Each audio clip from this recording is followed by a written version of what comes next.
लेह लद्दाख को राज्य का दर्जा देने की मांग को लेकर हो रहे प्रदर्शन के हिंसक हो जाने से कम 4 लोगों की मौत हो चुकी है और कई अन्य घायल बताए जा रहे हैं। एनवायरमेंटल एक्टिविस्ट सोनम वांगचुक, जिन्हें इस विरोध प्रदर्शन का चेहरा माना जा रहा था, इन्होंने हिंसक वृद्धि पर दुख व्यक्त करते हुए अपनी 15 दिनों की भूख हड़ताल खत्म कर दी थी। वांगचुक ने इस प्रदर्शन को युवाओं का गुस्सा और जेनजी क्रांति करार दिया। सोनम वांगचुक ने कहा कि मुझे आपको यह बताते हुए दुख हो रहा है कि लेह में एक विरोध प्रदर्शन के दौरान तोड़फोड़ की गई। कई कार्यालयों और पुलिस वाहनों में तोड़फोड़ की गई और उन्हें जला दिया गया। लेह में बंद का ऐलान किया गया था, लेकिन युवा बड़ी संख्या में आए। यह युवाओं का गुस्सा था, एक जेनजी क्रांति थी। जहां एक तरफ सोनम वांगचुक ने इस आंदोलन को जेनजी क्रांति कहा, तो वहीं सरकार ने वांगचुक को इस तोड़फोड़ और विरोध प्रदर्शन के लिए जिम्मेदार बताया है।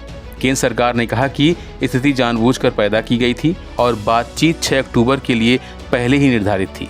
अधिकारियों ने कहा कि पहले 25 जुलाई और 25-26 सितंबर को बातचीत के प्रस्ताव दिए गए, लेकिन उन्हें स्वीकार नहीं किया गया। मंगलवार को 2 भूख हड़ताल करने वालों के अस्पताल में भर्ती होने के बाद विरोध प्रदर्शन भड़क उठा। वहीं दूसरी तरफ बीजेपी के IT सेल के प्रमुख अमित मालवीय ने इस हिंसा के पीछे कांग्रेस का हाथ बताया है। उन्होंने कहा कि कांग्रेस के नेता नोरबू ने न सिर्फ प्रशासन को चुनौती दी, बल्कि भीड़ को हिंसा के लिए उकसाया और भाजपा लद्दाख कार्यालय पर हमले की सीधी चेतावनी दी। लद्दाख के उपराज्यपाल कविंदर गुप्ता ने कहा कि हिंसा के लिए जिम्मेदार लोगों की पहचान करके देश के कानून के अनुसार उनके खिलाफ कड़ी कार्रवाई की जाएगी। लद्दाख के लोगों को संबोधित करते हुए राज्यपाल ने कहा कि एहतियाती उपाय के तौर पर कर्फ्यू लगाया गया है। यहाँ लोगों की जान गई है।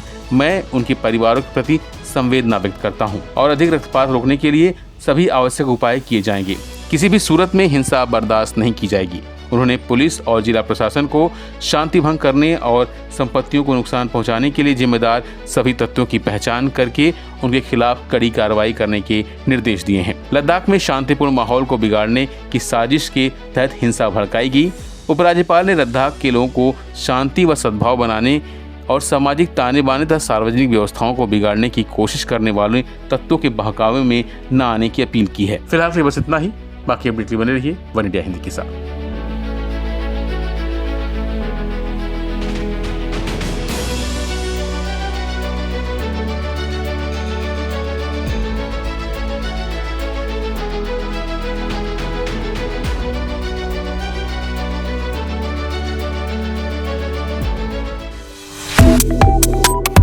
Subscribe to One India and never miss an update.